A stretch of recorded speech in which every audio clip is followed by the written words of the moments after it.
कार्येषु विश्वकार्यसाधने महत्या अखंड भागीरथी जयतुषा भारतीय संस्कृति जयतुषा भारतीय संस्कृति जयतुषा भारतीय संस्कृति।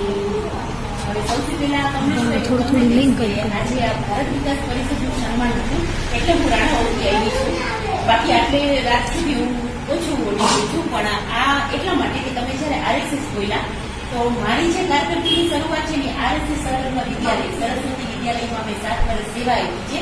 એટલે હું એમ કહી શકું કે આ બધું અમારા રગેરગમાં છે. ગાંધીનગરમાં સેક્ટર 21માં વિદ્યાભારતી અધ્યયન શિક્ષણ અને પ્રશિક્ષણ કેન્દ્ર ચાલે છે. ત્યાં મેં 6 મહિનાની ટ્રેનિંગ લીધેલી છે. એટલે આરએસએસ સંલગ્ન કોઈ સંસ્થા હોય તો મને ગૌરવ લાગે કે હું એની મેમ્બર માત્ર હોઉં તો પણ. હવે સેવા કાર્ય અહીંયા અમે લોકો બેઠા છીએ કે તમે બેઠા છીએ એ બધા જ એની જગ્યાએ વિલક્ષણ પ્રતિભા છે. કેમ કે ગૃહસ્થાશ્રમ અને સમાજ સેવા સ્ત્રી માટે બહુ અઘરું છે. દરેક ક્ષેત્રમાં તમે કામ કરતા હોય ત્યારે ઘરની પણ જવાબદારી હોય, સમાજની પણ જવાબદારી હોય.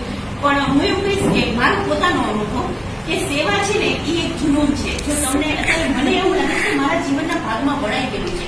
હવે જેવા સાહેબે કીધું કે સન્માનની નથી હોતી પણ તમારા જીવનના ભાગ રૂપે સેવા થઈ જાય છે. અત્યારે જેમ દીકરીના લગ્નની વાત થઈ ગઈ તો અમે એવા એરિયામાં ગયા તો અમારા ધ્યાનમાં એક દીકરી એવી આવી કે જેમના એના પપ્પા છે એ માનસિક તકલીફ પડે છે, એની મમ્મી નથી. તો અત્યારે અમે સેવા કરવા નીકળો તો તમને સહાય પણ મળી જતી હોય છે.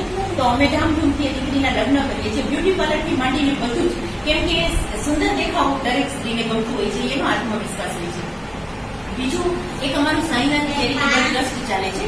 એટલે પાર્લરના ક્લાસીસ છે 10,000 15,000 એવી રીતના થતા હોય છે. એ માત્ર અમે 500 રૂપિયામાં કરાવીએ છીએ. અગર કોઈ પણ એવું ક્ષેત્ર હોય કે તમે એમ કહો કે કમળાબાગમાં 25 દીકરીઓ છે તો ત્યાં આવીને અમે એક રૂમ પણ અમે ભાડે રાખીએ, વસ્તુ પણ અમે પ્રોવાઈડ કરીએ. એટલે તમારા ધ્યાનમાં જો એવી રીતે કોઈ 25 દીકરી એક એરિયામાં હશે તો આપણે એને પાર્લરના ક્લાસ કરાવશું, સીવણના ક્લાસ કરાવશું. ઉપરાંત અત્યારે એક સહિયર નામનું ગ્રુપ અમે ચાલુ કર્યું છે જેમાં અમારી ઈચ્છા છે કે 5,000 બહેનો અમારી સાથે જોડાય. 1,000 બહેનો અત્યારે જ જોડાઈ ગયા છે માત્ર 2 જ દિવસમાં. હવે એની અંદર કેવું છે કે છેવાડાના ગામડા સુધી અમે પહોંચવા માંગીએ છીએ. જેમ બેન ડોક્ટર છે તો અમુક સ્ત્રીઓ એવી હોય છે કે જેને અમુક રોગ છે પણ એને એ કહેતા શરમ આવે છે કે મને આ તકલીફ છે.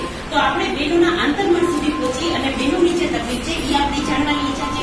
પછી એ લોકોમાં કોઈ ટેલેન્ટ છે, અથાણા બનાવે છે, પાપડ બનાવે છે, કૃષ્ણ ભગવાનના પેલા વાઘા કંઈ પણ એ લોકો સરસ બનાવતા હોય તો સ્ટોલ બનાવીને એ લોકોની વસ્તુઓ વેચવી, એ લોકોનો આત્મવિશ્વાસ વધારવો.